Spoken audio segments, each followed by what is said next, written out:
Saksikan live update bersama dengan saya Nila Irda. Seperti biasanya kami akan menyajikan informasi terkini dari berbagai daerah yang akan dilaporkan secara langsung oleh reporter kami di lapangan. Bersama dengan saya Nila Irda, inilah live update selengkapnya. Kita awali dengan informasi pertama, saudara, sebanyak 38 rumah dilaporkan terbakar dalam musibah kebakaran yang terjadi di RT 3 Kelurahan Sebengkok pada Selasa 26 Oktober. Akibat insiden ini setidaknya ada 67 kakak dari total 75 kakak yang bermukim di RT 3 atau tepatnya di belakang Hotel Ramayana.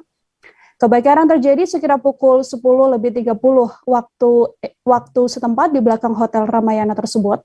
Untuk mengetahui bagaimana informasi selengkapnya, sudah tersambung bersama saya Andi Pausiah, wartawan Tribun Kaltara, yang akan memberikan informasi lengkapnya pada Anda. Halo Andi.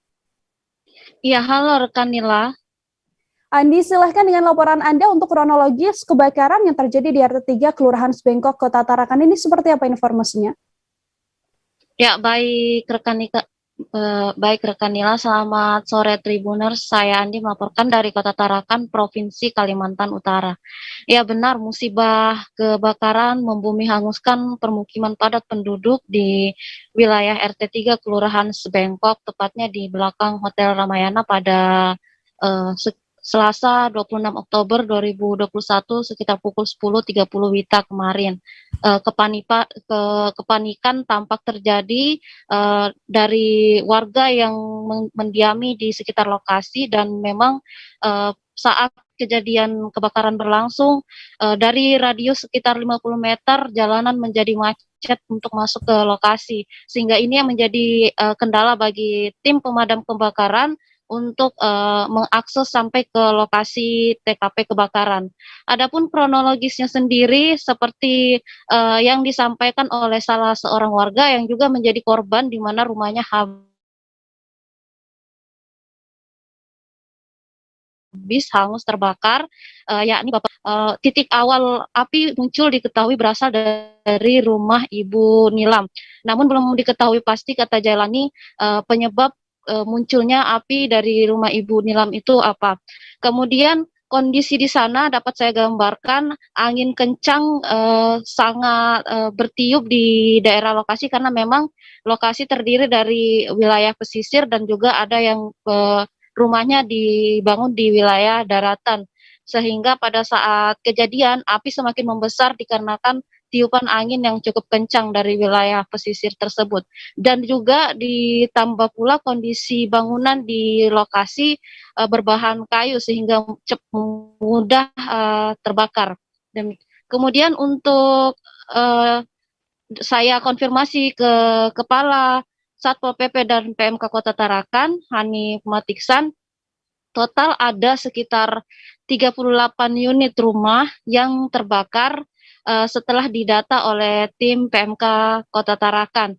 Dan dari 38 unit rumah tersebut, data awal sekitar sampai pukul 18.00 WITA kemarin, total 67 kakak yang terdampak dari 75 kakak yang terdata di RT 3, yang bermukim di RT 3 dengan jumlah jiwa sekitar 296 jiwa yang terdampak.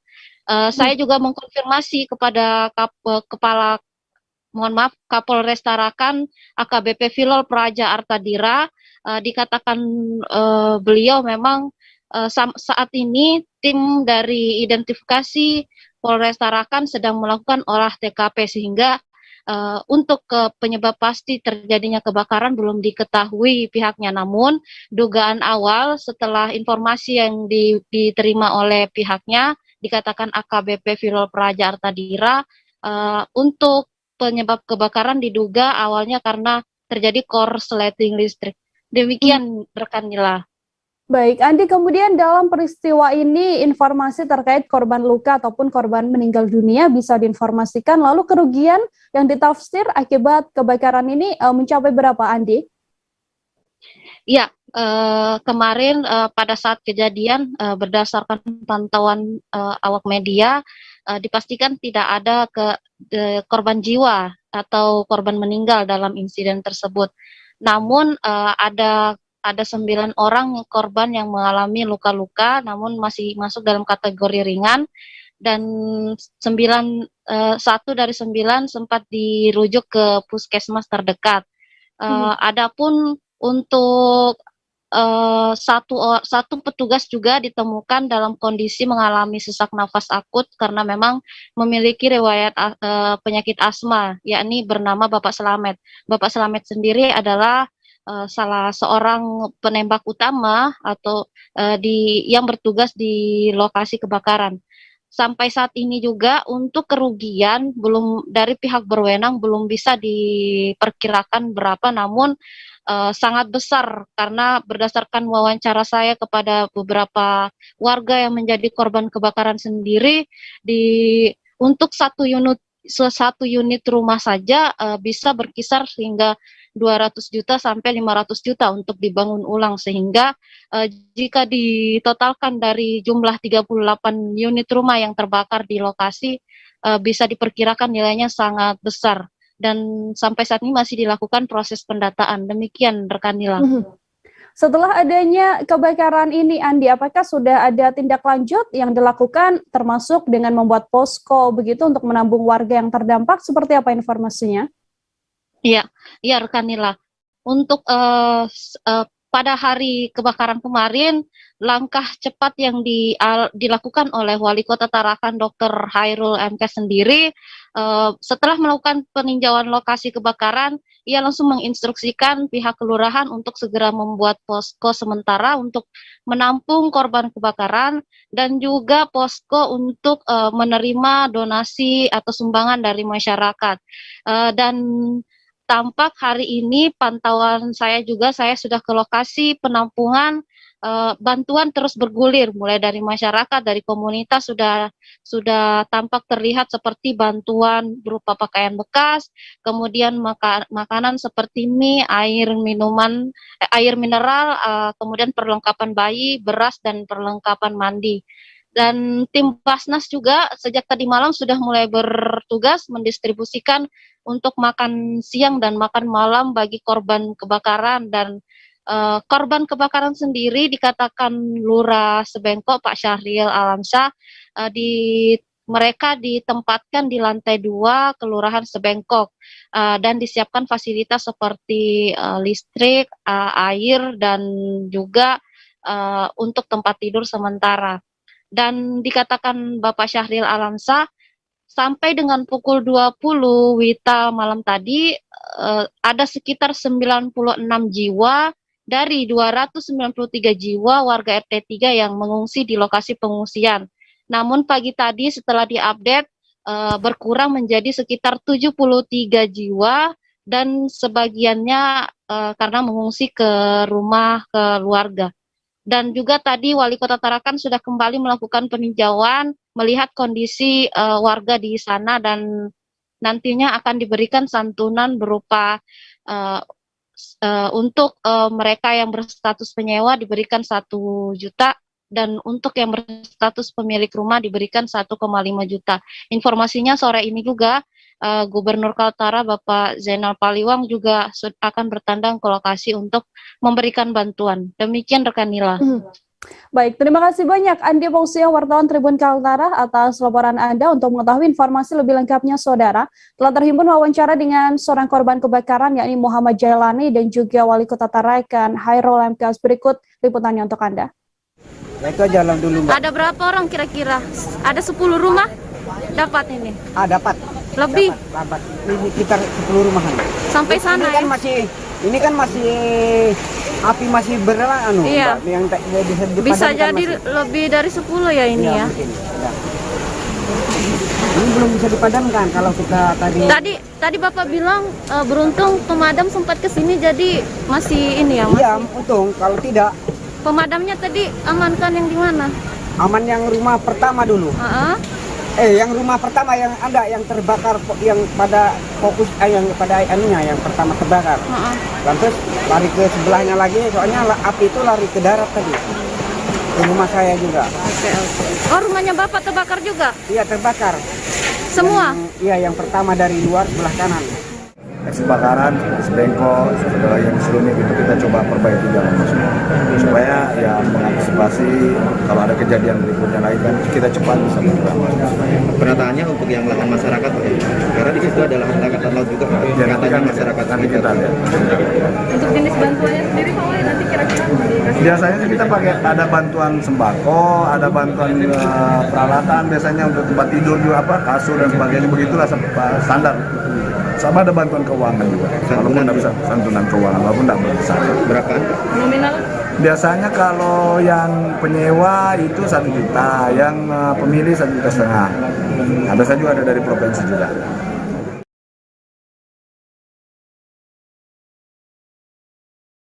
Kasus pengeroyokan dilakukan 3 orang pria berbadan tegap di timur lapangan Lumintang, Kota Denpasar, Bali didalami kepolisian, saudara.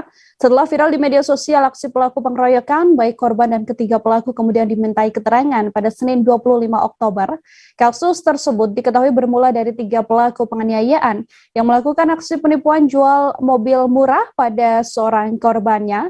Naas pelaku justru menyeret korban ke dalam mobil dan menggasak barang hingga uang milik korban. Untuk mengetahui bagaimana informasi selengkapnya, sudah ada Firizky Irwan, wartawan Tribun Bali di sana, yang akan memberikan informasi lebih lengkapnya pada Anda. Halo Firizky. Halo, selamat sore Nila. Selamat sore, Firizky, silakan dengan laporan Anda bagaimana hasil perkembangan kasus pengeroyokan yang juga viral di media sosial tersebut.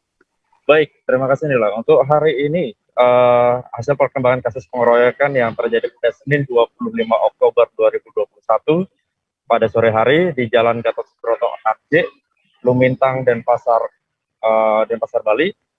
Hingga saat ini kasusnya sudah dilaporkan oleh korban, di mana sebelumnya sempat damai, namun akhirnya korban melaporkan kasus tersebut ke Polsek Denpasar Utara. Untuk saat ini, tadi di lapangan, saat di Polsek Denpasar Utara, situasi korban tadi sudah kembali ke Polsek Denpasar Utara untuk kembali melaporkan penindaklanjutan kasus yang terjadi pada Senin lalu, di mana untuk saat ini pihak korban bersama keluarga dan rekan-rekan sudah datang ke Polsek Denpasar Utara untuk memberikan keterangan lebih lanjut. Demikian. Dalam kasus ini ada berapa orang yang kemudian diamankan oleh pihak kepolisian, Firizky? Baik, untuk pelaku kasus pengeroyokan yang terjadi di Lumintang tersebut, saat ini dari kepolisian, tepatnya dari Kasih Humas Polresta Denpasar, itu I Ketut Sukadi, mengatakan bahwa sudah ada 2 tersangka yang diamankan oleh Polsek Denpasar Utara, di mana masing-masing berinisial OA 55 tahun dan AM alias Asep 45 tahun yang sama-sama berasal dari Denpasar, Bali. Baik, sejauh ini Firizky, berdasarkan laporan yang Anda dapatkan, langkah apa yang dilakukan oleh pihak kepolisian setelah adanya kasus tersebut? Untuk saat ini pihak kepolisian masih menyelidiki kasus tersebut, mengingat laporan baru saja kemarin dilaporkan pada Selasa 26 Oktober 2021 pada malam hari, dan sudah menemukan ada 2 tersangka.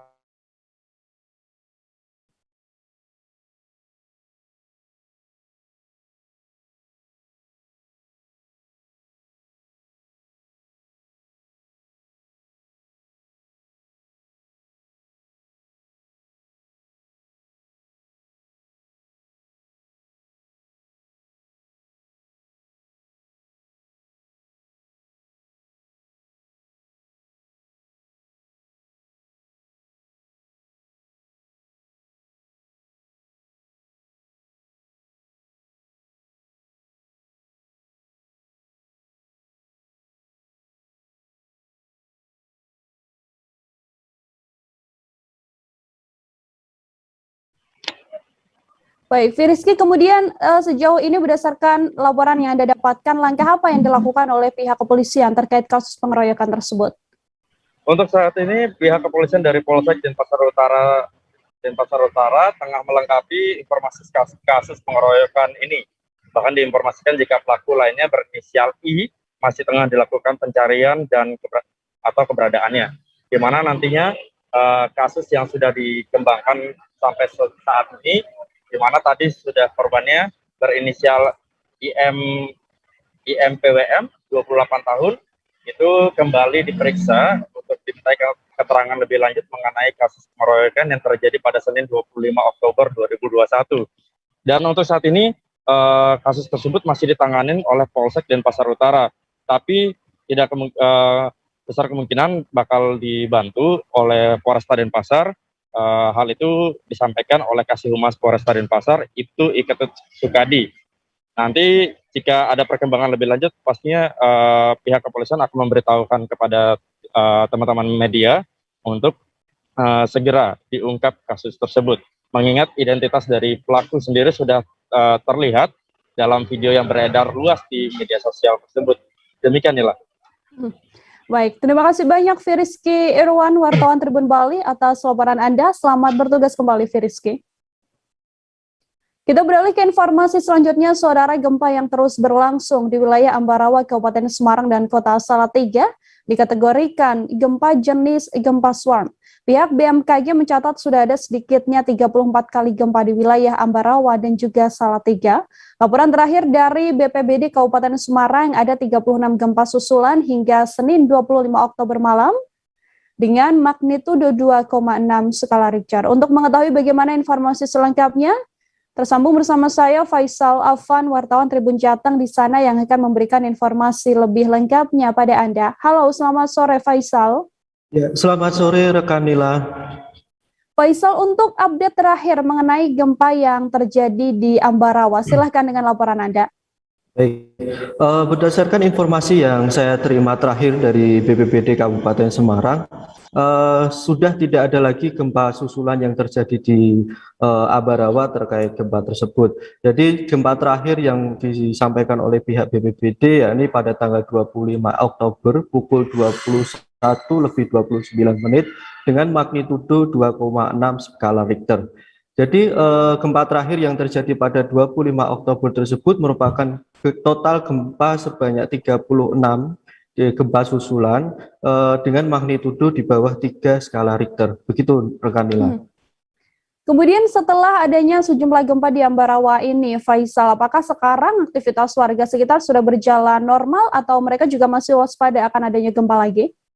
Baik, dari pantauan kami di Pasar Ambarawa dan sekitar Rumah Sakit Dr. Gunawan Mangunkusumo Ambarawa, terlihat aktivitas masyarakat masih normal dan tidak ada yang was-was, tidak ada yang menutup tokonya di pasar. Jadi bahkan ada beberapa objek wisata yang berada di sekitar Ambarawa pun tidak merasakan dampak dari gempa tersebut, tetap menerima tamu dengan normal dan tidak ada yang menutup objek wisata tersebut. Demikian rekan Nila. Dari pihak Pemkab setempat sendiri menyikapi adanya gempa di Ambarawa ini, tindakan apa saja yang sudah dilakukan? Baik, Pemkab Kabupaten Semarang melalui BPBD-nya sudah mendirikan satu pos induk dan pos pantau yang ada di depan Rumah Sakit Dr. Gunawan Mangunkusumo. Pos pantau yang ada di depan rumah sakit tersebut digunakan sebagai pusat informasi masyarakat. Jadi ketika ada gempa supaya masyarakat tidak menerima informasi yang simpang siur maupun hoax. Sekaligus di pos pantau tersebut terdapat peralatan rescue dan sembako yang dijaga oleh personil gabungan dari TNI, polisi, dan BPBD. Menurut rencana dari BPBD Kabupaten Semarang, bila tidak ada gempa susulan lagi, tanggal 5 Oktober nanti tidak akan dibongkar. Begitu rekan Nila. Sejauh ini bisa diinformasikan Faisal, setelah adanya gempa tersebut ya di Ambarawa, adakah kerugian materi atau mungkin korban jiwa? Baik, sejauh ini tidak ada korban jiwa, memang hanya ada kerusakan bangunan, itu pun hanya setipis rambut, tidak ada yang rusak begitu parah. Tapi dari total informasi yang saya terima sudah ada 33 unit rumah yang mengalami kerusakan ringan, tapi ada pula satu sekolah berupa SMP dan 2 sekolah dasar yang ruang kelasnya juga rusak sehingga siswa ketika melakukan PTM terbatas harus dialihkan ke kelas lain. Begitu rekan Nila. Baik, terima kasih banyak Faisal Alvan, wartawan Tribun Jateng atas laporan Anda terkait gempa di Ambarawa. Selamat bertugas kembali Faisal. Kita lanjutkan ke informasi lain, Saudara. Kecelakaan lalu lintas melibatkan 3 sepeda motor terjadi di Jalan Nasional Sukabumi Bogor, tepatnya di Cikaroya, Desa Cibolongkaler, Kecamatan Sukabumi, Kabupaten Sukabumi pada Selasa malam. Akibat kecelakaan tersebut, seorang pengendara motor meninggal dunia, sementara beberapa orang lain mengalami luka. Selain itu, 3 kendaraan sepeda motor juga mengalami kerusakan yang cukup parah. Untuk mengetahui bagaimana informasi selengkapnya, telah tersambung di sebelah sana Dian Herdiansyah, wartawan Tribun Jabar yang akan memberikan informasi lebih lengkapnya pada Anda. Halo, selamat sore Dian. Halo, selamat sore rekan Mila. Dian, untuk kronologis kecelakaan ini sendiri, silahkan dengan laporan Anda. Peristiwa bermula pada saat pengendara motor NMAX arah dari Jalan Nasional Sukabumi menuju arah Bogor. Kemudian dari arah saat menuju arah Cibadak, kendaraan yang digunakan korban menuju Cibadak. Namun saat di TKP kejadian, korban diduga kurang hati-hati dan kondisi pada saat itu hujan, akhirnya menabrak pejalan kaki yang akan menjebak di sekitar TKP. Kemudian setelah menabrak pejalan kaki yang sedang menyeberang di area tersebut, pengendara motor tersebut terpental selama sejauh 20 meter hingga akhirnya tertabrak oleh pengendara lain yang dari arah berlawanan. Kemudian terjadi tabrakan beruntun disusul oleh motor PCX dan motor Vario. Baik, demikian rekan Mila. Dian, ada berapa korban yang kemudian terlibat dalam kecelakaan ini? Dalam kecelakaan ini ada 4 korban. Korban pertama adalah pejalan kaki yang sedang menyeberang. Kedua adalah pengendara motor PCX, kemudian motor NMAX dan motor Vario di belakangnya. Untuk yang parah itu adalah sampai meninggal dunia pengendara motor NMAX karena terpental dan tertabrak oleh pengendara lain dari lawan arah. Demikian ya. Korban yang meninggal dunia tersebut bisa diinformasikan Dian, apakah memang meninggal di lokasi kejadian atau sempat dievakuasi dan dilarikan ke rumah sakit? Baik, saat peristiwa itu terjadi, korban sempat belum meninggal, kemudian saat dievakuasi dibawa ke rumah sakit, akhirnya meninggal di jalan. Demikian. Tindak lanjut dari kasus kecelakaan ini kemudian akan seperti apa, Dian? Baik, sementara semalam korban langsung dibawa ke rumah sakit dan dibawa ke ruang jenazah untuk penyelidikan lebih lanjut oleh unit Laka Lantas Polres Sukabumi Kota. Kemudian setelah dilakukan pemeriksaan oleh tim medis dari pihak Rumah Sakit R. Samsudin SH, dijemput oleh keluarganya untuk dimakamkan. Sementara ketiga kendaraan tersebut dievakuasi ke kantor unit Laka Lantas Polres Sukabumi Kota untuk upaya penanganan lebih lanjut. Demikian, ya. Baik, Saudara, untuk mengetahui bagaimana informasi lebih lengkapnya, wartawan kami telah menghimpun wawancara dengan Kanit Laka Lantas Polres Sukabumi Kota, Ibda Jajat Munajat. Berikut laporannya untuk Anda. Berkenaan dengan kejadian tersebut, pengendara motor terpental hingga 20 meter.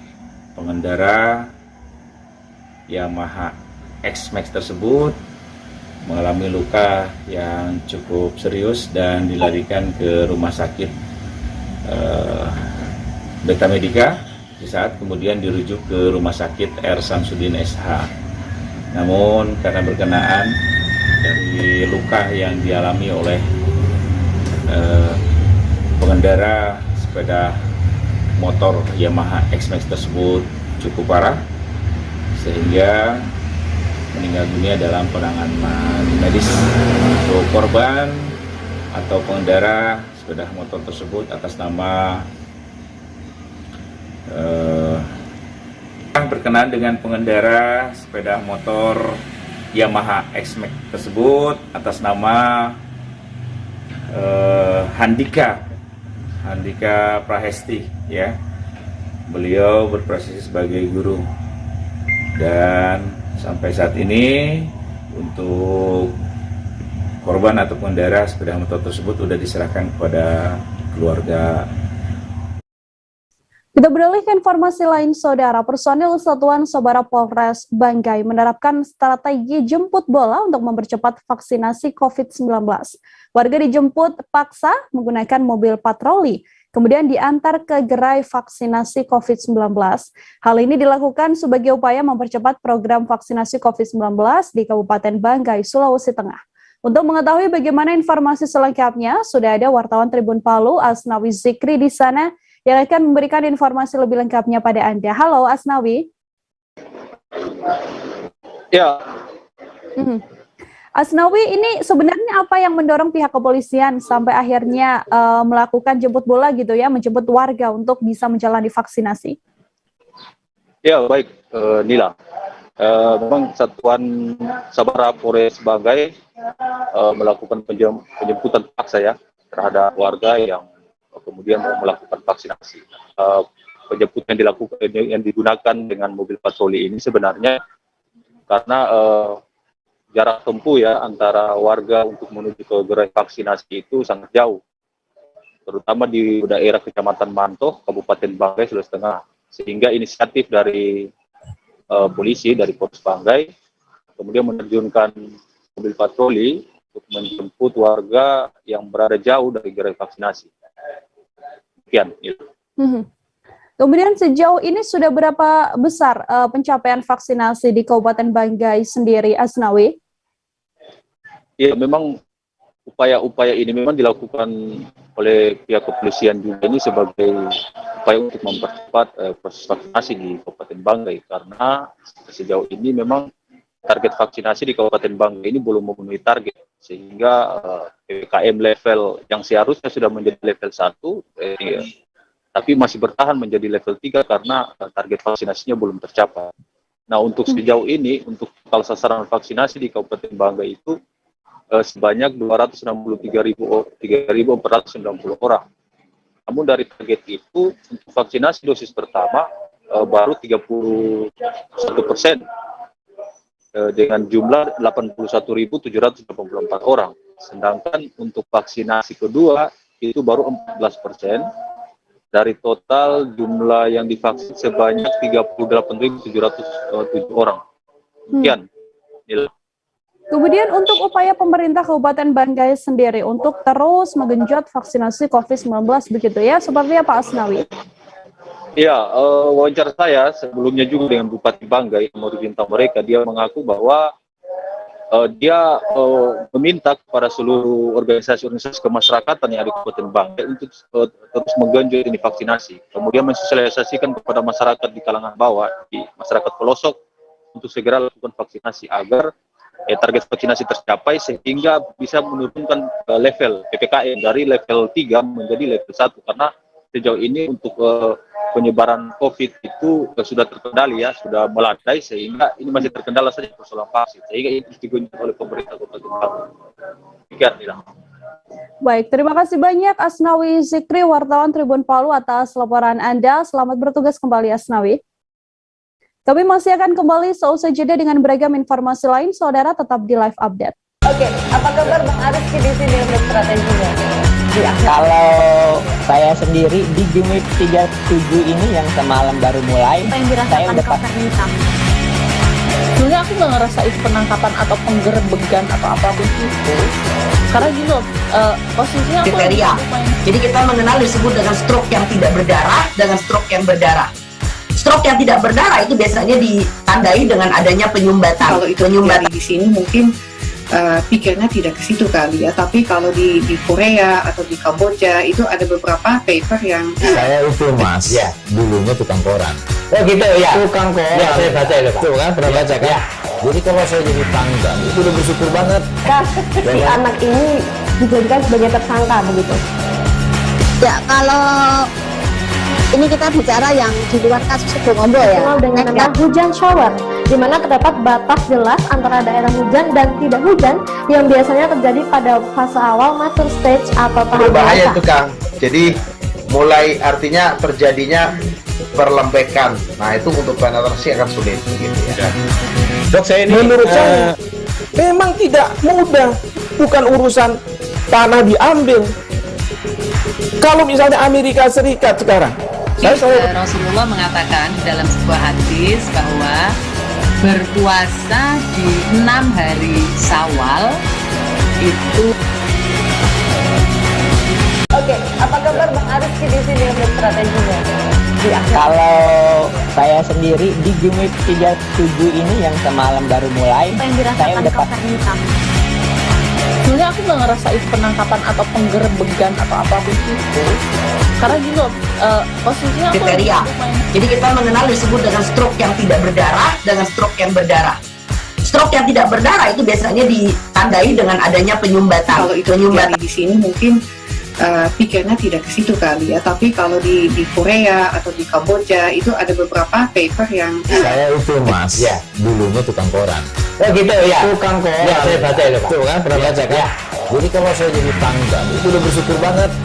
Si anak ini dijadikan sebagai tersangka begitu. Ya, kalau ini kita bicara yang di luar kasus Sebongombol ya. Dengan nama hujan shower, di mana terdapat batas jelas antara daerah hujan dan tidak hujan yang biasanya terjadi pada fase awal mature stage atau tahap Berbahaya dewasa. itu Kang. Jadi mulai artinya terjadinya perlembekan. Nah itu untuk penetrasi akan sulit gitu ya. Dok, saya ini menurut saya memang tidak mudah, bukan urusan tanah diambil. Kalau misalnya Amerika Serikat sekarang, Rasulullah mengatakan dalam sebuah hadis bahwa berpuasa di 6 hari Syawal itu. Oke, apa kabar Bang Arief di sini untuk strateginya? Kalau saya sendiri di game week 37 ini yang semalam baru mulai, Apa yang saya dirasakan udah Kakak Nita? Sebenarnya aku nggak ngerasain penangkapan atau penggerbegan atau apapun itu, karena gini loh, posisinya aku Kriteria. Jadi kita mengenal disebut dengan stroke yang tidak berdarah dengan stroke yang berdarah. Stroke yang tidak berdarah itu biasanya ditandai dengan adanya penyumbatan. kalau itu terjadi di sini mungkin pikirnya tidak ke situ kali ya, tapi kalau di Korea atau di Kamboja itu ada beberapa paper yang Saya itu Mas, ya dulunya tukang koran. Oh gitu ya. Tukang koran. Ya saya baca itu Pak. Tuh kan pernah baca kan? Jadi kalau saya jadi pangdam itu udah bersyukur banget. Si anak ini dijadikan sebagai tersangka begitu. Ya, kalau ini kita bicara yang di luar kasus Sebongombol. Anda masih menyaksikan live update bersama dengan saya Nila Irda. Proyek pembangunan toilet di beberapa sekolah di Kabupaten Bekasi, saudara, telah menyita perhatian publik. Hal ini lantaran besarnya anggaran dana yang dikucurkan untuk membangun toilet tersebut. SDN Mangun Jaya 4, Tambun Selatan, Kabupaten Bekasi menjadi satu dari beberapa sekolah dasar dan juga menengah yang memiliki toilet mahal dengan biaya pembangunan ditafsir mencapai hampir 200 juta rupiah. Untuk mengetahui bagaimana informasi selengkapnya terkait hal ini, tersambung bersama saya wartawan Warta Kota ada Desi Silviani di sana yang akan memberikan informasi lebih lengkapnya pada Anda. Halo, selamat sore Desi.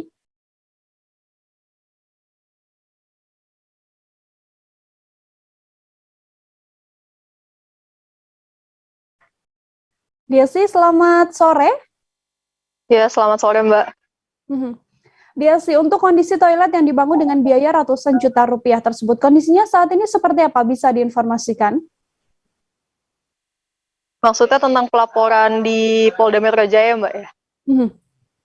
Pelaporan baik di Kementerian Sosial sendiri melaporkan seorang oknum yang mengaku sebagai sekretaris pejabat daerah. Oknum tersebut mengaku bisa meloloskan sejumlah proyek di Kementerian Sosial dengan meminta imbalan sejumlah uang dari proyek tersebut. Nah, dia sendiri mencatut nama seorang pejabat dari Kabiro Umum Kementerian Sosial bernama Wiwik untuk dapat mendapatkan proyek-proyek yang ditawarkannya. Namun saat dikonfirmasi ke Wiwik, saksi mendapatkan bahwa informasi itu tidak benar sehingga pejabat tersebut tidak terlibat dalam pelolosan proyek di Kementerian Sosial. Nah, akhirnya karena dianggap pencemaran nama baik, kemudian Kabiro Umum sendiri melapor langsung ke Polda Metro Jaya tadi, Rabu pagi tadi, atas dugaan pencemaran nama baik dan penipuan, seperti itu. Lalu setelah adanya pelaporan tersebut, sudahkah ada tindak lanjut yang dilakukan oleh pihak terkait sendiri, Desi? Ya, saat ini dari kepolisian sendiri sudah menerima laporan dari pihak Kabiro Umum Kementerian Sosial. Pelapor M disangkakan 2 pasal berlapis, yaitu Undang-Undang IT dan juga terkait dengan pasal 310 tentang pencemaran nama baik, seperti itu. Lalu bisa dijelaskan juga apa sebenarnya tujuan dari pelaporan tersebut, Desi? Ya, Kementerian Sosial sendiri ingin namanya tidak jelek karena adanya oknum-oknum yang mencatut nama Kementerian Sosial untuk mencatut upaya-upaya dari KKN atau korupsi sendiri. Maka dari itu, Kementerian Sosial menjamin bahwa tidak ada lelang perorangan untuk lelang pengadaan jasa perorangan di Kementerian Sosial, melainkan saat ini semua sistem pelelangan jasa dan orang itu sudah tersistem dengan LPSE, yakni sistem elektronik yang bisa dipantau oleh masyarakat, seperti itu. Apa kemudian imbauan yang diberikan dari pihak Kemensos? Ya, pihak Kemensos mengimbau agar masyarakat tidak mempercayai oknum-oknum yang mencatut nama Kementerian Sosial ataupun nama-nama pejabat di Kementerian Sosial untuk dapat meloloskan sejumlah proyek, karena proyek dari Kementerian Sosial itu tidak ada lagi penitipan proyek atau dari pihak ketiga, sebab proyek itu harus melalui lelang dari LPSE, seperti itu. Baik, terima kasih banyak Desi Selviani, wartawan Warta Kota, atas laporan Anda. Selamat bertugas kembali, Desi. Oke. Dampingi Ibu Kepala Biro Umum melaporkan ya adanya dugaan pencemaran nama baik terhadap Ibu Kepala Biro terhadap oknum yang berinisial M yang diduga melakukan pencemaran nama baik dengan mengaku-ngaku mendapatkan mandat dari Kepala Biro Umum untuk mencari katakanlah pemenang dalam proyek pengadaan barang dan jasa di lingkungan Kementerian Sosial. Jadi dan sebagai bentuk katakanlah kita dia menginformasikan kepada masyarakat, jangan-jangan ini banyak terjadi gitu ya, agar tidak simpang siur, kita meminta dan untuk mencegah terjadinya ketidakpercayaan masyarakat kepada Kementerian Sosial, maka ini merupakan bentuk katakanlah bentuk sikap kami Bu Gini melaporkan ke Polda Metro Jaya agar tidak terjadi hal-hal demikian. Sudah ada korban nggak sih dari aksi pelapor ini, kerugiannya berapa ya? Kalau untuk korban yang kita indikasi belum ada ya. Tapi kalau misalnya mendengarkan pertanyaan-pertanyaan atau klarifikasi dari berbagai macam pihak, terutama melalui pengaduan-pengaduan gitu ya, itu sudah banyak. Dan memang pesan dari Menteri ini harus segera diselesaikan. Kerugiannya kira-kira? Untuk saat ini kerugiannya masih imaterial saja, Mas. Imaterial. Jadi seorang anggota polisi Polres Majalengka berpangkat Bribka diberhentikan tidak dengan hormat setelah diketahui mengonsumsi obat-obatan terlarang jenis sabu. Proses pemberhentian dilakukan saudara oleh Polres Majalengka dalam kegiatan upacara di halaman Mapolres setempat pada Senin 25 Oktober. Namun dalam kegiatan tersebut yang bersangkutan tidak hadir. Untuk mengetahui bagaimana informasi selengkapnya terkait pemecatan oknum polisi secara tidak hormat lantaran kasus narkoba ini, telah tersambung bersama saya ada Eki Yulianto, wartawan Tribun Cirebon yang akan memberikan informasinya pada Anda. Halo, selamat sore Eki. Selamat sore Nila. Eki, untuk kronologis adanya seorang oknum anggota kepolisian di Majalengka yang bisa diketahui telah mengonsumsi narkotika. Seperti apa informasinya Eki? Ya, baik Nila, hasil wawancara dengan Kapolres Majalengka, KBP Edwin Pak Pandi, bahwa beliau mengatakan oknum tersebut bernama Bribka Nurinere ya. Ini telah diketahui telah mengonsumsi narkoba jenis sabu-sabu ya. Diketahuinya polisi tersebut pada tahun 2019 lalu. Nah, saat itu yang bersangkutan mengikuti kegiatan tes urin dengan hasil positif yang digelar Mapolres setempatnya.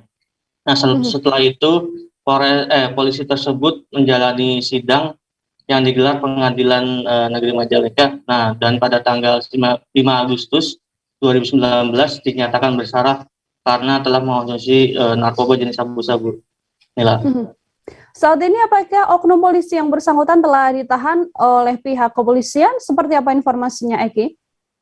Ya, baik, polisi tersebut divonis oleh Pengadilan Negeri Majalengka dengan hukuman penjara 1 tahun 10 bulan ya. Selama di penjara, polisi tersebut mendekam di sel tahanan lapas kelas 2B Majalengka.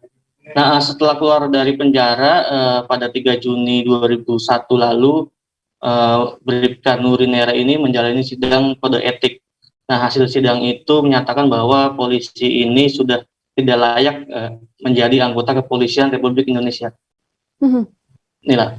Oke, Eki, adakah mungkin sebelumnya pertimbangan lain sampai akhirnya polisi di Majalengka ini secara resmi diberhentikan secara tidak dengan hormat?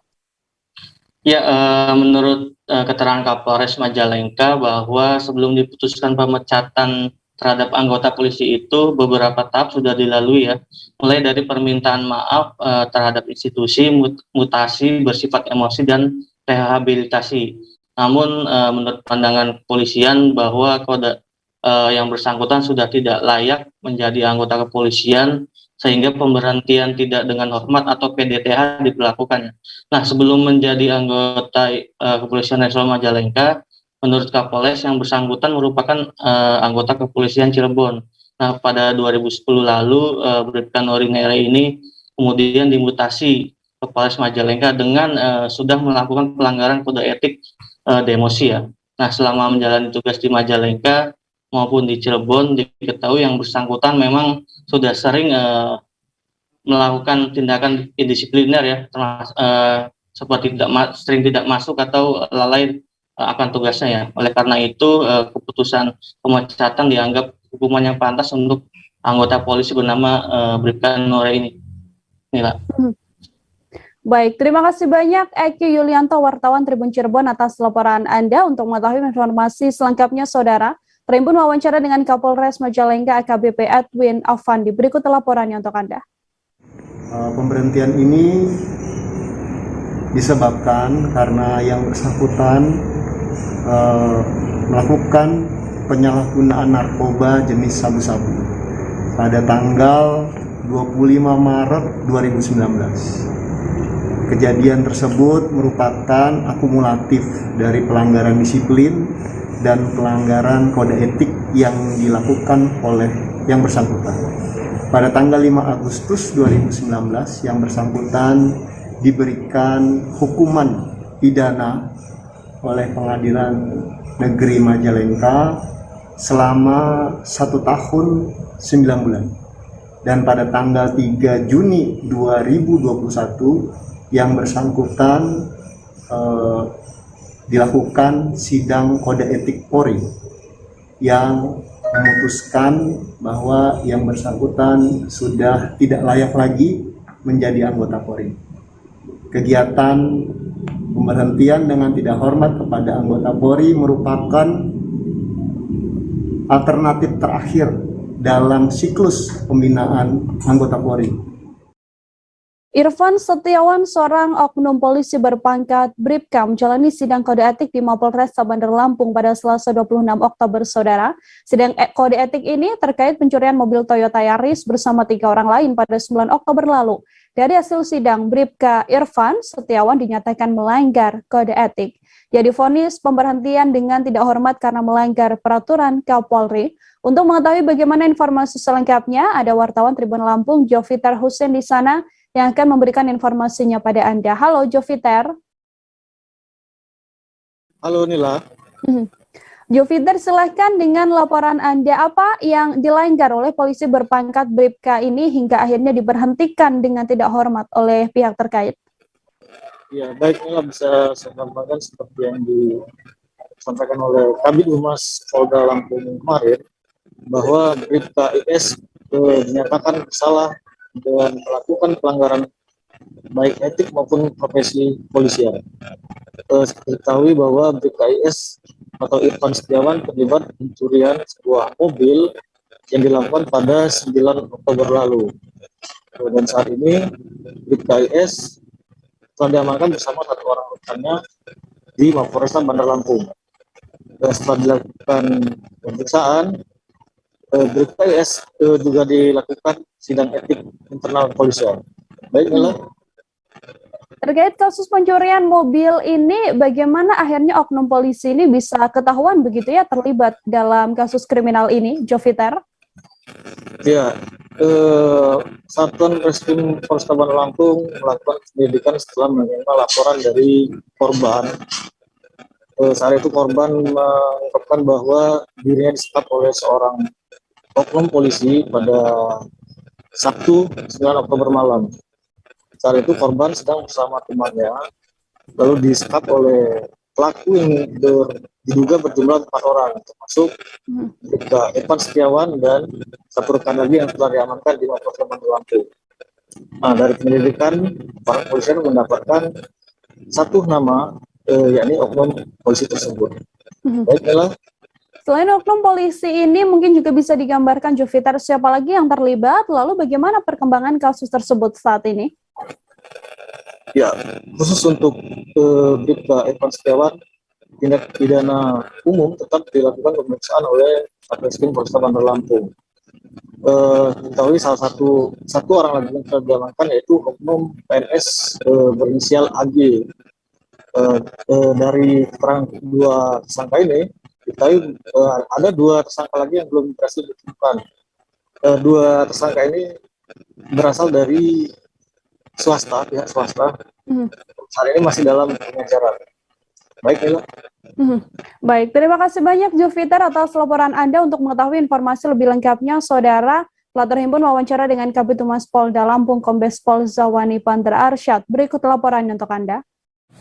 Hari ini telah menyidangkan seorang anggota Polri dengan pangkat Brigadir Kepala atas nama Irfan Setiawan dengan NRP 82060-243. Dari hasil pemeriksaan terhadap terduga pelanggar kode etik profesi kepolisian, dapat disimpulkan ataupun dapat diputuskan bahwa pelanggar telah melakukan pelanggaran dalam kode etik profesi kepolisian sebagaimana diatur di dalam Peraturan Kapolri nomor 14 tahun 2022. Nah, dalam keputusan ini tentunya terhadap terduga pelanggar telah diputuskan bahwa pelanggar telah melakukan suatu perbuatan yang tercela. Yang kedua, pelanggar telah diputuskan dari hasil sidang putusan akhir sidang Komisi Kode Etik Profesi Kepolisian, yaitu putusan pemberhentian tidak dengan hormat. Demikian. Pasangan suami istri asal desa Sukasirna, Kabupaten Jonggol, Kabupaten Bogor, Saudara, mendatangi Makopolres Bogor pada Selasa 26 Oktober. Keduanya menanyakan soal kasus kematian anak mereka yang sudah sebulan lebih menjadi misteri. Sang anak yang masih duduk di bangku kelas 5 SD tersebut sebelumnya ditemukan meninggal dunia pada September lalu. Ditemukan setelah 4 hari hilang, namun kondisi korban tewas mengenaskan di semak-semak di Kampung Tanggulung, Cariw, Bogor. Keluarga bahkan menduga bahwa korban ini tewas karena dibunuh karena ada sejumlah luka di bagian tubuhnya. Untuk mengetahui bagaimana informasi selengkapnya, ada wartawan Tribun News Bogor, Naufal Fauzi, yang akan memberikan informasinya pada Anda. Halo, selamat sore Naufal. Halo, selamat sore Nila. Naufal, silahkan dengan laporan Anda bisa dijelaskan terkait apa tujuan kedua orang tua ini mendatangi Polres Bogor. Baik, saya informasikan bahwa kemarin ini ada sepasang orang tua yang mendatangi Mako Polres Bogor di Cibinong, Kabupaten Bogor. Mereka ini mendatangi Mako Polres Bogor ingin menanyakan terkait perkembangan kasus kematian anak mereka yang masih duduk di kelas 5 SD. Karena keluarga ini menilai bahwa kematian anak mereka ini ada yang janggal begitu atau tidak wajar. Dan sebelumnya kasus temuan kematian anak korban ini ditangani oleh Polsek di Cariu, namun akhirnya dilimpahkan ke Mako Polres Bogor sehingga pihak keluarga mendatangi Mako Polres Bogor untuk menanyakan perkembangan terkait kasus tersebut. Namun sementara ini pihak keluarga masih belum mendapat perkembangan sesuai harapan mereka. Demikian. Lalu awal mula korban ini ditemukan meninggal dunia setelah dinyatakan sebelumnya sempat hilang begitu ya, Naufal. Seperti apa informasinya? Baik, jadi sebelum korban ini ditemukan meninggal, jadi korban ini dan keluarganya tinggal di wilayah Jonggol. Dan pihak si korban ini awalnya pergi untuk membeli kuota. Namun sejak saat itu terjadinya tuh di akhir Agustus, dan saat itu setelah pergi membeli kuota, korban ini tidak kunjung kembali sampai berhari-hari. Sampai akhirnya pada hari keempat ada kabar penemuan mayat di wilayah kecamatan tetangga, yaitu di wilayah Cariu yang memang agak cukup jauh dari rumah korban. Dan ternyata mayat tersebut adalah anak dari keluarga tersebut yang sudah 4 hari dicari. Dan dari ciri-cirinya keluarga yakin bahwa korban tersebut adalah anak mereka yang mereka cari selama ini. Demikian. Lalu dari keterangan pihak orang tua sendiri, Naufal, apa yang membuat mereka curiga begitu ya terkait kondisi korban pada saat ditemukan? Baik, pada awal informasi penemuan mayat bahwa si mayat korban bocah kelas 5 SD ini ditemukan awalnya dikeluarkan dalam posisi seperti terbakar, namun akhirnya diklarifikasi lagi ternyata korban ini ditemukan dalam kondisi sudah mengalami pembusukan di bagian dada sampai ke area kepala. Dan pihak keluarga mencurigai bahwa mayat korban ini diduga dibunuh oleh seseorang karena ada luka yang cukup besar di bagian punggung atau bagian belakang.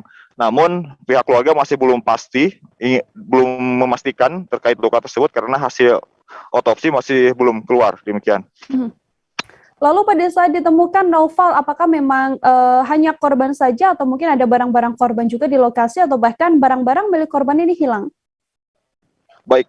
Terkait penemuan korban saat itu di lokasi, pihak keluarga juga mengatakan bahwa ada beberapa barang milik korban yang dinyatakan hilang, yaitu seperti motor, kemudian ponsel, topi, dan kalung milik korban. Sehingga hal ini menguatkan kecurigaan keluarga akan kematian sang anak tersebut. Dari pihak kepolisian sendiri, Naufal, apakah sudah memberikan update terbaru terkait kasus ini?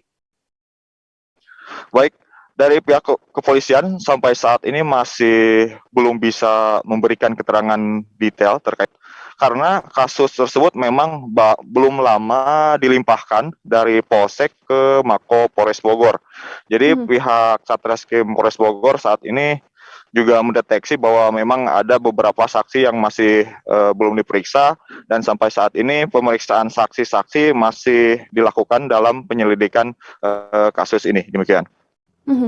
Oke, terima kasih banyak Naufal Fauzi, wartawan Tribun News Bogor atas laporan Anda. Untuk mengetahui informasi lebih lengkapnya, saudara, Tribun wawancara dengan Sultan Faisal dan juga Yulianti, yakni orang tua dari korban. Berikut laporannya untuk Anda.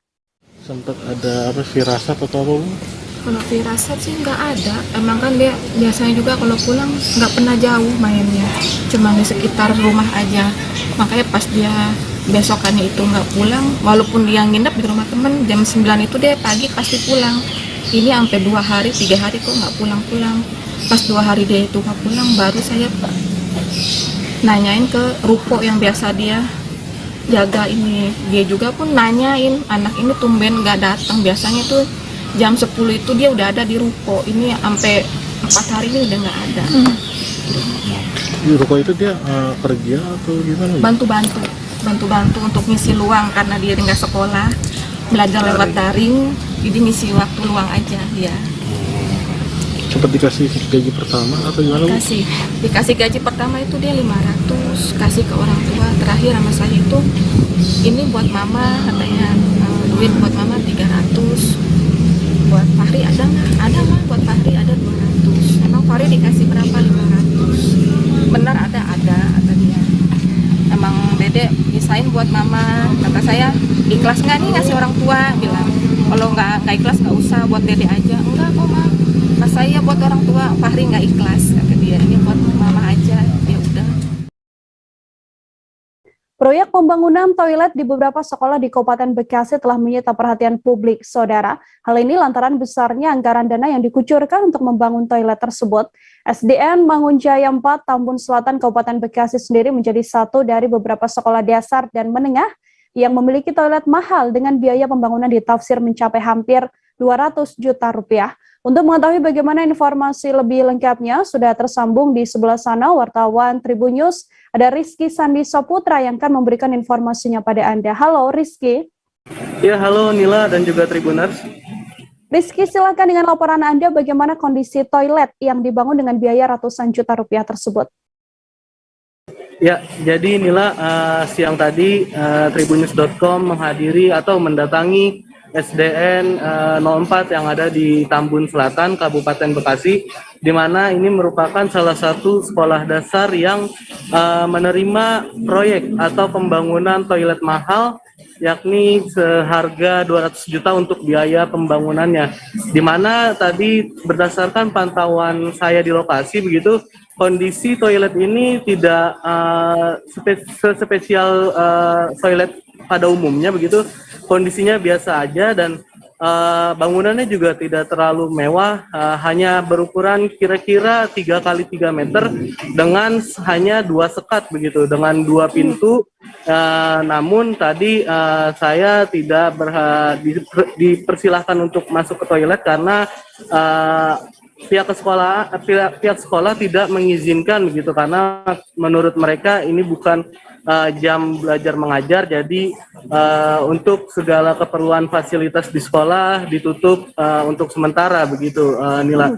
Dan juga tadi bangunan yang bisa saya amati itu hanya fasilitasnya hanya ada wastafel, 1 buah wastafel, terus ada 2 cermin begitu, 2 cermin dan juga 2 WC jongkok begitu.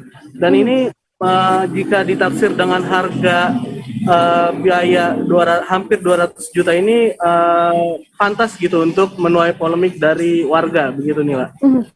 Untuk kondisinya sendiri ini apakah memang sudah rampung sepenuhnya pembangunannya atau belum, Rizky? Kalau untuk pembangunan dari toilet ini sendiri sudah rampung begitu, sudah selesai, dan juga tadi saya lihat sudah rapi dengan kondisi sudah terpasang pintu, sudah terpasang atap, dan juga sudah terpasang ubin. Hanya saja di sekitaran lokasi sekolah ini masih ada pembangunan sekitar 2 lantai begitu, dan menurut keterangan dari pihak sekolah ini untuk pembangunan ruang kelas di mana untuk proses belajar mengajar begitu, Nila. Kabarnya Rizky, proyek ini juga sedang diselidiki oleh Komisi Pemberantasan Korupsi. Adakah penjelasan dari pihak sekolah terkait hal ini? Ya, jadi kemarin Wakil Ketua KPK yakni Alexander Marwata menyebut kalau KPK saat ini sudah mulai menyelidiki kasus dugaan korupsi atas pengadaan toilet mahal di beberapa sekolah di Kabupaten Bekasi, di mana aduan tersebut diperoleh dari warga begitu menurut berita dari tribunnews.com. Namun pihak sekolah tadi enggan berkomentar begitu, enggan memberikan tanggapan sebab kata dia ini merupakan urusan dinas dari suku dinas setempat begitu, suku dinas pendidikan setempat. Dan pihak sekolah yang enggan menyebutkan namanya ini menyebutkan kalau sebaiknya perihal ini ditanyakan kepada dinas atau minimal kepala sekolah di SDN 04 ini. Hanya saja tadi Tribunnews.com tidak dapat menemui kepala sekolah karena sedang tidak ada di tempat begitu, Nila. Baik, terima kasih banyak Rizky Sandi Soputra, wartawan Tribunnews atas laporan Anda. Selamat bertugas kembali. Kami masih akan kembali seusai jeda dengan beragam informasi lain, saudara. Tetap di live update. Oke, apa kabar Bang Aris di sini untuk strateginya? Kalau saya sendiri di Gimik 37 ini yang semalam baru mulai, saya udah sebenarnya aku nggak ngerasa itu penangkapan atau penggerebekan atau apapun itu, karena gini loh, posisinya aku kriteria. Jadi kita mengenal disebut dengan stroke yang tidak berdarah dengan stroke yang berdarah. Stroke yang tidak berdarah itu biasanya ditandai dengan adanya penyumbatan. Kalau itu penyumbatan di sini mungkin pikirnya tidak ke situ kali ya, tapi kalau di Korea atau di Kamboja itu ada beberapa paper yang saya itu Mas, ya dulunya tukang koran. Oh gitu ya, tukang koran. Ya saya baca itu Pak. Tuh kan pernah baca kan? Ya. Jadi kalau saya jadi pangdam itu udah bersyukur banget. Si anak ini dijadikan sebagai tersangka begitu. Ya kalau ini kita bicara yang di luar kasus Sebongombol ya. Dengan nama hujan shower, di mana terdapat batas jelas antara daerah hujan dan tidak hujan yang biasanya terjadi pada fase awal mature stage atau tahap berbahaya itu Kang. Jadi mulai artinya terjadinya perlembekan. Nah itu untuk penetrasi akan sulit gitu ya. Dok saya ini menurut saya memang tidak mudah, bukan urusan tanah diambil. Kalau misalnya Amerika Serikat sekarang, Rasulullah mengatakan dalam sebuah hadis bahwa berpuasa di 6 hari Syawal itu. Oke, apa kabar Bang Aris di sini untuk strateginya? Kalau saya sendiri di Gimik 37 ini yang semalam baru mulai, saya udah sebenarnya aku nggak ngerasa itu penangkapan atau penggerebekan atau apapun itu, karena gini loh, posisinya aku kriteria. Jadi kita mengenal disebut dengan stroke yang tidak berdarah dengan stroke yang berdarah. Stroke yang tidak berdarah itu biasanya ditandai dengan adanya penyumbatan. Kalau itu penyumbatan di sini mungkin pikirnya tidak ke situ kali ya, tapi kalau di Korea atau di Kamboja itu ada beberapa paper yang saya itu Mas, ya dulunya tukang koran. Oh gitu ya, tukang koran. Ya saya baca itu Pak. Tuh kan pernah baca kan? Ya. Jadi kalau saya jadi pangdam itu udah bersyukur banget. Si anak ini dijadikan sebagai tersangka begitu. Ya kalau ini kita bicara yang di luar kasus Sebongombol ya. Dengan nama hujan shower, di mana terdapat batas jelas antara daerah hujan dan tidak hujan yang biasanya terjadi pada fase awal mature stage atau tahap berbahaya itu Kang. Jadi mulai artinya terjadinya perlembekan. Nah itu untuk penetrasi akan sulit gitu ya. Dok saya ini menurut saya memang tidak mudah, bukan urusan tanah diambil. Kalau misalnya Amerika Serikat sekarang, Rasulullah mengatakan dalam sebuah hadis bahwa berpuasa di 6 hari Syawal itu. Oke, apa kabar Bang Aris di sini untuk strateginya? Kalau saya sendiri di Gimik 37 ini yang semalam baru mulai, saya udah sebenarnya aku nggak ngerasa itu penangkapan atau penggerebekan atau apapun itu, karena gini loh, posisinya aku kriteria. Jadi kita mengenal disebut dengan stroke yang tidak berdarah dengan stroke yang berdarah. Stroke yang tidak berdarah itu biasanya ditandai dengan adanya penyumbatan. Kalau itu penyumbatan di sini mungkin pikirnya tidak ke situ kali ya, tapi kalau di Korea atau di Kamboja itu ada beberapa paper yang saya itu Mas, ya dulunya tukang koran. Oh gitu ya, tukang koran. Ya saya baca itu Pak. Tuh kan pernah baca kan? Ya. Jadi kalau saya jadi pangdam itu udah bersyukur banget. Si anak ini dijadikan sebagai tersangka begitu. Ya kalau ini kita bicara yang di luar kasus Sebongombol ya. Dengan nama hujan shower, di mana terdapat batas jelas antara daerah hujan dan tidak hujan. Bersama dengan Senila Irda, Anda masih menyaksikan live update, Saudara. Kita ke informasi lain. Ratusan hektar sawah hingga tambak terendam banjir Kali Lamong setiap tahun, yang mana kerugiannya bisa mencapai puluhan miliar rupiah. Menyikapi hal ini, sebagai langkah awal, Bupati Gresik Fandi Ahmad Yani menargetkan sepanjang 6 km Kali Lamong dinormalisasi. Bupati termuda sepanjang sejarah Gresik ini telah melakukan pembebasan lahan ganti rugi, kemudian langsung normalisasi mengantisipasi musim hujan tiba. Untuk mengetahui bagaimana informasi selengkapnya terkait proyek normalisasi aliran Kali Lamong di Gresik ini, tersambung di sebelah sana Willy Abraham, wartawan Surya, yang akan memberikan informasinya pada Anda. Halo Willy.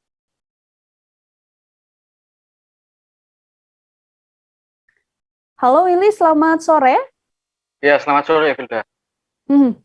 Willy, ada berapa panjang Kali Lamong ini yang dinormalisasi untuk normalisasi yang terbaru kali ini? Ya, pada normalisasi Kali Lamong sepanjang 6 km, meliputi kecamatan Cerme dan Benceng, Vilda. Dari total 58 kilo, baru 6 kilo yang dinormalisasi hingga November tahun ini. Seperti itu, Vilda. Kemudian untuk penanganan Kali Lamong saat ini sendiri sudah sejauh mana berdasarkan pantauan Anda, Willy? Ya, ada 12 alat berat yang digunakan untuk menormalisasi sungai yang paling panjang melintasi Kabupaten Gresik ini. Panjang 6 km, ada 12 alat berat yang diturunkan. Kemudian Bupati juga mengajak para pengusaha merubah mindset yang mana mereka selama ini memberikan bantuan pasca banjir untuk membantu memberikan bantuan dalam penanganan banjir Kali Lamong, yaitu dalam normalisasi, ya, dengan menambah alat berat untuk mengurangi sedimentasi sungai dan memperlebar sungai agar saat nanti musim penghujan tiba, banjir bisa diminimalisir. Seperti itu, Vika. Lalu untuk kesiapan penanganan bencana di Gresik sendiri, seperti apa informasinya, Willy? Ya, pada hari Senin kemarin, Bupati dan juga Kapolres telah meninjau peralatan untuk penanganan bencana, terutama banjir. Kemudian hari ini, selain Kali Lamong yang mulai normalisasi sepanjang 6 km di wilayah selatan, yaitu tepatnya di Rejo, juga akan dilakukan normalisasi di wilayah Kali Afur, di mana 7 km sungai akan dinormalisasi menggunakan bersama dengan para perusahaan yang berada di wilayah sekitar Kali Afur. Seperti itu. Ya. Baik, terima kasih banyak Willy Abraham, wartawan Surya, atas laporan Anda. Untuk mengetahui informasi lebih lengkapnya, Saudara, terhimpun wawancara dengan Bupati Gresik Fandi Ahmad Yani. Berikut laporannya untuk Anda. Ini menjadi sosialisasi baik dari tingkat kecamatan, disampaikan kepada kepala desa. Insya Allah mereka juga membantu dan melewati musyawarah. Insya Allah tidak ada hambatan karena tanah tersebut juga bisa dijadikan sebagai tanggul, dan mudah-mudahan program dari pusat BPWS yang mana pembangunan parapet ini bisa terus kita dapatkan dari bantuan dari pusat. Gus, sudah berapa kilo ini, Gus? Ini kurang lebih sudah 6 kilo, mulai dari Benjeng, desa Bulang, Mugi Giyanti, dan Gunung Mojo dan Delik Sumber. Nah, ini mudah-mudahan ini terus ke Banjaragung dan disambut oleh teman-teman pengusaha yang ada di Cerme tadi. Cerme, Morode, Putat, Iker-Iker. Nah, ini menjadi satu sinergi yang luar biasa. Kapolda Riau Irjen Pol Agung Setia Imam Effendi, Saudara, melakukan peluncuran aplikasi Bersama Selamatkan Riau atau PSR di Bengkalis pada Selasa 26 Oktober. Peluncuran dilaksanakan di lantai 4 kantor Bupati Bengkalis yang dihadiri langsung Bupati Bengkalis Kasmarni, Kapolres Bengkalis AKBP Hendra Gunawan, dan juga sejumlah pejabat daerah di Bengkalis. Aplikasi yang diluncurkan ini merupakan aplikasi untuk mengantisipasi kemungkinan lonjakan gelombang selanjutnya penyebaran virus corona. Untuk mengetahui bagaimana informasi selengkapnya, sudah ada wartawan kami dari Tribun Pekanbaru. Ada M. Natsir yang akan memberikan informasinya pada Anda. Halo Natsir. Ya, halo Nila. Natsir, silahkan dengan laporan Anda, mungkin juga bisa dijelaskan apa sebenarnya aplikasi BSR ini dan penerapannya di lapangan dalam rangka menekan penyebaran COVID-19 nanti akan seperti apa? Ya, Nila, aplikasi Bersama Selamatkan Riau ini merupakan aplikasi yang dipelopori oleh Polda Riau, di mana Polda Riau membuat aplikasi ini untuk mempermudah tenaga medis Satgas COVID-19 untuk berintegrasi dalam penanganan COVID-19 di Riau. Nah, aplikasi ini sebenarnya sudah di-launching di beberapa kabupaten dan kota di Riau, termasuk salah satunya Bengkalis yang di-launching pada hari Selasa kemarin. Nah, aplikasi ini sebenarnya mengintegrasikan antara petugas tracing maupun petugas medis kesehatan, di mana nantinya petugas tracing akan melakukan verifikasi para pasien yang terkonfirmasi dan kemudian akan diberikan rujukan, kemudian dilaporkan melalui aplikasi ini, sehingga tenaga medis yang mendapatkan laporan ini bisa langsung memberikan rujukan apakah pasien akan dirawat atau ditempatkan di isolasi terpadu ataupun isolasi mandiri, ataupun diletakkan di rumah sakit. Nah, dari aplikasi ini tim Satgas bisa memantau langsung kondisi pasien dari pemeriksaan yang dilakukan tim medis, sehingga nantinya dengan mudah untuk memberikan penanganan lebih cepat kepada pasien terkonfirmasi COVID-19. Begitu, Nila. Lalu imbauan dari Kapolda dan juga Bupati sendiri untuk petugas begitu ya, seiring dengan peluncuran BSR ini seperti apa, Natsir? Ya, Kapolda Riau sendiri mengimbau seluruh jajaran personilnya, di mana jajaran personil polisian yang sebagai tim tracer atau melakukan tracing di lapangan, terus menggunakan aplikasi ini dengan semaksimal mungkin. Begitu juga Bupati Bengkalis menghimbau jajaran dinas yang terkait, terutama dinas kesehatan, di mana dinas kesehatan yang memiliki tim medis untuk memanfaatkan aplikasi ini dengan sebaik mungkin, sehingga penanganan COVID-19 di Bengkalis bisa lebih cepat lagi terhadap pasien-pasien yang terkonfirmasi. Gitu, Nila. Natsir, kemudian bisa dijelaskan secara umum bagaimana untuk penanganan COVID-19 dan angka kasus COVID-19 saat ini di Bengkalis? Ya, untuk angka kasus terkonfirmasi COVID-19 sejauh ini, Nila, sudah cenderung menurun. Bahkan kasus terkonfirmasi positif di Bengkalis sendiri penambahannya per hari itu di bawah 5 kasus. Namun saat ini Bengkalis masih dalam status PPKM level 3. Ini terjadi bukan karena kasus COVID yang melonjak, namun hanya saja saat ini terkendala dengan target vaksinasi yang harus dicapai 70% dari jumlah penduduk Bengkalis. Saat ini di Bengkalis target vaksinasi baru tercapai 27%. Masih jauh dari target vaksinasi yang telah ditetapkan oleh pemerintah pusat.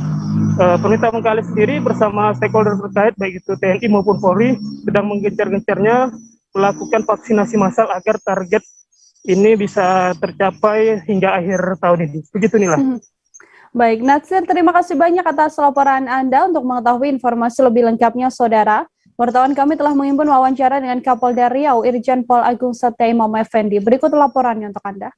Aplikasi ini didedikasikan untuk kita menghadapi gelombang-gelombang berikutnya terkait dengan pandemi COVID-19 yang kita ketahui bersama belum selesai. Dan saya yakin dengan kerjasama yang baik, dengan kolaborasi dalam pelaksanaan tugas-tugas di lapangan akan membuat kita semuanya, warga Bengkalis, terbebas dari pandemi ini, memiliki kekebalan terkait dengan COVID-19, dan kemudian bagi para petugasnya akan bisa menangani dengan baik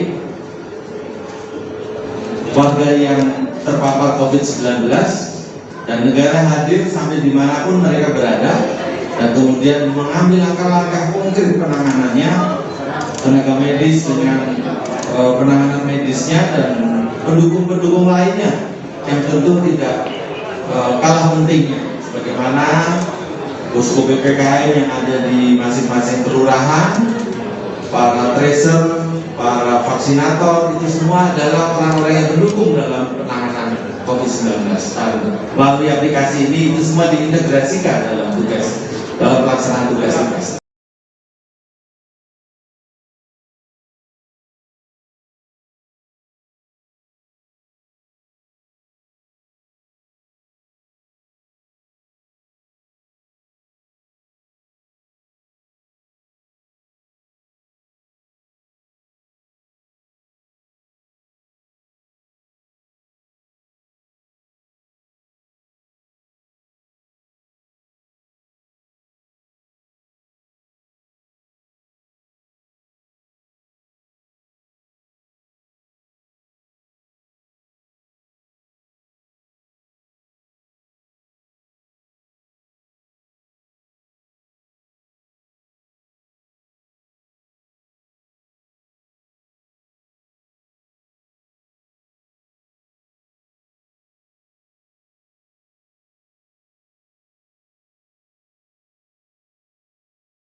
Juru bicara Satgas COVID-19 Kota Balikpapan Andi Sri Juliarti menyebut Kota Minyak Saudara telah mencapai herd immunity. Kota Balikpapan dinyatakan mencapai herd immunity atau kekebalan komunal setelah cakupan vaksinasi mencapai 70%. Tren kasus di Kota Balikpapan juga menunjukkan perkembangan yang sangat baik. Untuk mengetahui bagaimana informasi selengkapnya, ada wartawan Tribun Kaltim Miftah Aulia yang akan memberikan informasinya pada Anda. Halo, Miftah. Ya, halo rekan Mila. Miftah, untuk perkembangan terkini vaksinasi COVID-19 di Balikpapan, silahkan dengan laporan Anda. Ya, terima kasih Nila. Di Kota Balikpapan memang sudah dinyatakan mencapai herd immunity atau kekebalan komunal setelah cakupan vaksinasi mencapai 70% kemarin. Juru bicara Satgas COVID-19 Kota Balikpapan, Andi Sri Juliarti juga menyebut tren kasus di Kota Balikpapan memang menunjukkan perkembangan sangat baik, di mana kasus di Kota Balikpapan saat ini sudah di bawah 1 digit angkanya. Bahkan kemarin hanya ada 1 kasus COVID-19 tanpa kasus kematian, begitu. Namun ia tetap meminta agar masyarakat tidak lalai dan tetap menerapkan protokol kesehatan. Ini merupakan salah satu langkah pemerintah Kota Balikpapan dalam mengantisipasi adanya gelombang ketiga seperti yang dialami negara lain. Begitu Nila. Lalu untuk distribusi vaksin sendiri di Balikpapan sejauh ini seperti apa informasinya, Miftah? Ya, untuk pekan lalu distribusi vaksin memang di Kota Balikpapan kedatangan 27.400 vial vaksin Pfizer yang diimpor langsung dari Switzerland dan tiba di Bandara Sam sekitar hari Kamis pekan lalu. Kemudian vaksin tersebut juga sudah dipindahkan pada TPS PT Birotika Semesta DHL untuk kemudian dikirim ke Dinas Kesehatan Provinsi Kalimantan Timur di Samarinda. Dan nantinya vaksin tersebut saat ini sudah disebar ke 10 kabupaten kota di Kalimantan Timur termasuk di Kota Balikpapan. Dan importasi vaksin Pfizer dari Switzerland memang pertama kalinya dilakukan di Kalimantan dalam rangka mempercepat penanganan pandemi COVID, di mana di Kota Balikpapan juga merupakan salah satu kota yang capaian vaksinnya tertinggi di Indonesia. Begitu Nila. Lalu ini di Balikpapan sendiri sudah 70% begitu ya. Lalu kapan target nantinya capaian 80% ini bisa diraih oleh Balikpapan? Ya, untuk target 70% saat ini sudah diraih oleh Kota Balikpapan. Dan Kota Balikpapan juga saat ini sudah masih tertahan di posisi PPKM level 2 dan akan terus berjuang ke posisi level 1. Wali Kota Balikpapan Rahmat Masud juga sudah memerintahkan kepada Kepala Dinas Kesehatan atau Jubir Satgas tadi untuk terus menggencarkan kegiatan pemberian vaksinasi COVID-19 di Kota Balikpapan, mengingat Kota Balikpapan merupakan kota transit atau pintu gerbang masuk untuk ke Provinsi Kalimantan Timur, sehingga Wali Kota Balikpapan Rahmat Masud menargetkan paling lambat di akhir tahun atau di bulan September cakupan vaksinasi di Kota Balikpapan sudah harus tembus 80%. Begitu Nila. Baik, terima kasih banyak Miftah Aulia, wartawan Tribun Kaltim atas laporan Anda. Selamat bertugas kembali Miftah. Kita ke informasi lain, Saudara. Tour de Molucas 2021 mulai digelar pada Selasa 26 Oktober pagi. Sebanyak 75 orang dari berbagai daerah di Indonesia akan mengelilingi Pulau Ambon dengan jarak tempuh 131,76 km. Selain di Pulau Ambon, mereka juga akan mengelilingi Maluku Tenggara dengan jarak tempuh setidaknya 119,88 km.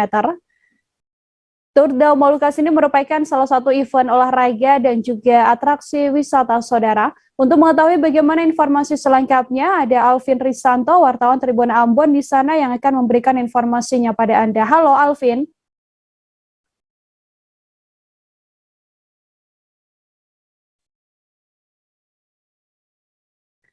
Halo Alvin. Halo Nila, halo Tribuners. Baik, Alvin, untuk tujuannya dilakukan kegiatan TDM kembali di Kota Ambon ini seperti apa informasinya? Ya, tujuan dari kegiatan TDM kembali di Kota Ambon ini salah satunya untuk mendukung program Nawacita dari pemerintah Presiden Joko Widodo di bidang pariwisata di mana dia ingin mengembangkan pariwisata sebagai sektor andalan dalam meningkatkan taraf hidup rakyat dan meningkatkan devisa negara, di mana berbagai potensi di bidangnya di Maluku berbagai potensi di bidangnya memiliki beragam destinasi wisata di darat, di laut maupun sejarah dan eksotis. Dari ini untuk itu tujuan kembali diarahkan Tour de Molucca sebagai event strategi berkelas dunia untuk memajukan pariwisata Maluku dan mensejahterakan masyarakat Maluku tentunya nih lah.